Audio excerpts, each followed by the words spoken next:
Valentina, ahora nos pide la tabla hallar estos ángulos. Entonces, pues vamos a trabajar. El ángulo C que está definido acá, pues es el ángulo recto, ¿cierto? Es un ángulo de 90 grados, es decir, que aquí ya podríamos definir de inmediato, pues que son 90 grados y nos tocaría hallar pues estos dos. Nosotros sabemos, voy al editor de ecuaciones, que la suma de los tres ángulos, es decir, el ángulo A, que no sabemos cuánto es, el ángulo B, que tampoco sabemos cuánto es, y el ángulo C, pues que es igual a 90 grados, la suma de estos tres ángulos nos tendría que dar 180 grados. Estos sumas tienen que dar 180 grados.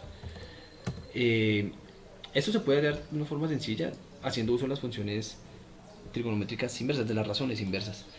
Entonces, por ejemplo, vamos a hallar el ángulo A de este ejercicio usando tres funciones diferentes para que veamos que pues, el valor viene a ser el mismo, ¿listo?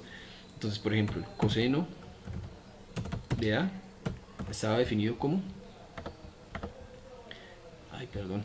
El coseno de A está definido como B sobre C, ¿cierto? B sobre C. Listo. El seno de A está definido como... Acá lo tenemos A sobre... Perdón, acá A sobre C, ¿cierto? Y vamos con la tangente. La tangente de A está definida como A sobre B. Listo. Las funciones inversas me permiten hallar el ángulo.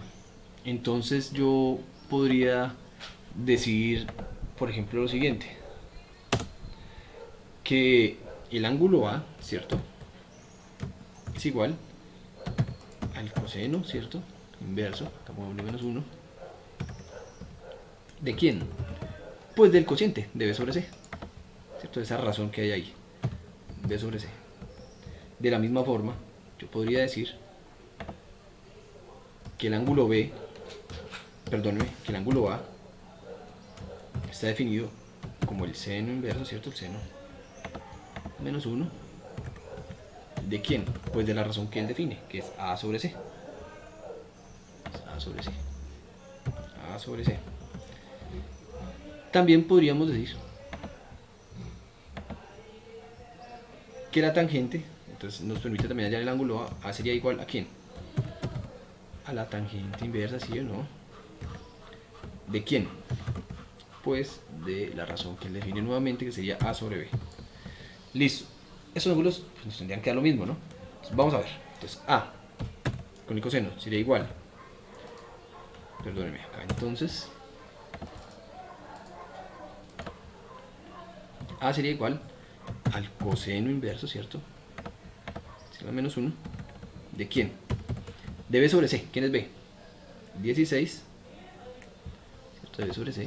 Que sería 16 sobre 28.02. Listo. Entonces, perdón. ¿Cómo lo diríamos acá? Entonces, usando el seno. A sería igual al seno a la menos 1, ¿cierto? Seno inverso. ¿De quién? Pues de A sobre C.